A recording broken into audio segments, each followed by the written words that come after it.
Praise the lord. ప్రియులారా, ఈ యొక్క నూతన ఉదయకాల సమయంలో దీని వాక్యాన్ని చదువుకుందాం. పరిశుద్ధ గ్రంథంలో నుండి రోమిల్ రాసిన పత్రిక 12వ అధ్యాయం 12వ వచనం. రోమన్స్ 12:12. నిరీక్షణ గలవారై సంతోషించుచు, శ్రమయందు ఓర్పు గలవారై ప్రార్థనయందు పట్టుదల కలిగియుండుడి. Rejoicing in hope, patient in tribulation, continuing instant in prayer. Yesu ప్రభువారి అతి శ్రేష్టమైన నామములో పిల్లరా మీ అందరికీ శుభములు తెలియజేస్తున్నాను. మరి యొక్క నూతన ఉదయకాల సమయాన్ని బట్టి మొట్టమొదటిగా దేవునికి కృతజ్ఞతాస్తులు చెల్లించుకుందాం.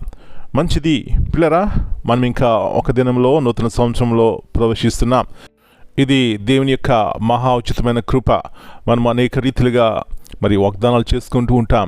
నూతన సంవత్సరంలో ఈ విధముగా ఉండాలి, ఈ విధముగా నేను జీవించాలని ఆశపడుతుంటాం. అయితే ప్రియులారా, యేసు ప్రభువారు ఆశించేదేమిటి, మరి యేసు ప్రభువారిని ప్రతిబింబించే లైఫ్, ఆ జీవితం ఏమిటి అని ఆలోచించినప్పుడు ఇక్కడ పౌలు చాలా నిజముగా ఈ అధ్యాయం చదివితే ప్రియులారా, ఈ విధముగా మన జీవితంలో ఎంత సంతోషం ఉంటుంది, అనేక మందికి ఆశీర్వాదకరంగా ఉంటాం. అదే యేసు ప్రభువారు నీ నుంచి నా నుంచి ఆశపడే జీవితం అండి. ఇక్కడ చూడండి, నిరీక్షణ గలవారై సంతోషించుచు, శ్రమయందు ఓర్పు గలవారై ప్రార్థనయందు పట్టుదల కలిగియుండుడి. ఇంకా క్రింద చూసినట్లయితే, మిమ్మును హింసించు వారిని దీవించుడి గాని శపింపవద్దు.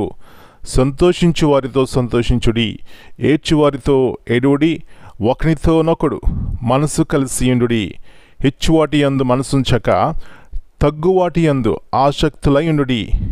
మీకు మీరే బుద్ధిమంతులమని అనుకొనవద్దు. కీడుకు ప్రతి కీడెవనికి చేయవద్దు. మనుషులందరి దృష్టికి యోగ్యమైన వాటిని గూర్చి ఆలోచన కలిగియుండుడి. సఖ్యమైతే మీ చేతనంత మట్టుకు సమస్త మనుషులతో సమాధానముగా ఉండుడి.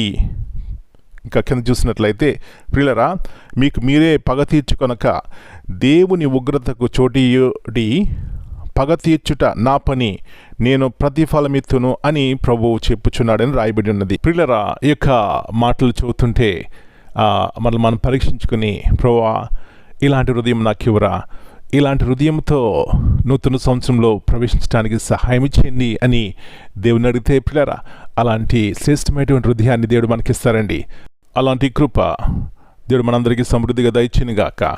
ప్రార్థన చేసుకుందాం. ప్రభువా పరిశుద్ధమైన తండ్రి, మరి నూతన శ్రేష్టమైనటువంటి ఉదయకాల సమయాన్ని బట్టి మీకు వందనాలు నాయనా. ఇంకా ఒక దినంలో నూతన సంవత్సరంలో ప్రవేశించబోతున్నాం. ఎన్నో ఆశలు, ఏవేవో చేయాలనుకుంటాం. అయితే ప్రభువా మీ కృప మా పట్ల ఉంటే అది చాలు నాయనా. ఇక్కడ చూసినట్లయితే పౌలు అంటున్నాడు, ఈ విధముగా జీవించినట్లయితే అది దేవునికి ప్రియమైనటువంటి జీవితము. అవును నాయనా, ఇలాంటి శ్రేష్టమైనటువంటి జీవితం ఇవ్వడానికే ఈ లోకంలోకి మీరు వచ్చినారు. మీ విలువైనటువంటి ప్రేమను చూపెట్టినారు. మేము కూడా ఆ ప్రేమను ధరించుకున్న వారమై ఈ లోకంలో దేవుని ప్రతిబింబించే జీవితాలు మీరు మాకు దయచేయమని, సఖ్యమైతే అందరితో సమాధానంగా ఉండడానికి సహాయం ఇచ్చేయమని మనం మీ చేతిగా అప్పగించుకుంటూ, మీ సమాధానము పరిపూర్ణముగా మమ్మల్ని మా కుటుంబాలు నిలబడి చేయడానికి సహాయం ఇచ్చేయమని యేసు ప్రభువారి అతి శ్రేష్టమైన బలమైన నామమును బట్టి ప్రార్థన చేస్తున్నాను తండ్రి. Amen. God bless you all. My dear brothers and sisters, greetings in the precious name of our Lord and Savior Jesus Christ. Here in Romans 12:12, the Bible says, be joyful in hope, patient in affliction, faithful in prayer. This verse reminds us that Christian maturity is revealed not by circumstances, but by our response to them. Hope anchors our joy in God's promises.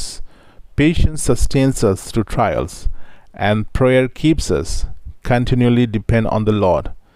Together these virtues shape a steady, Christ-centered life that reflects trust in God's sovereignty and faithfulness in every season. Amen.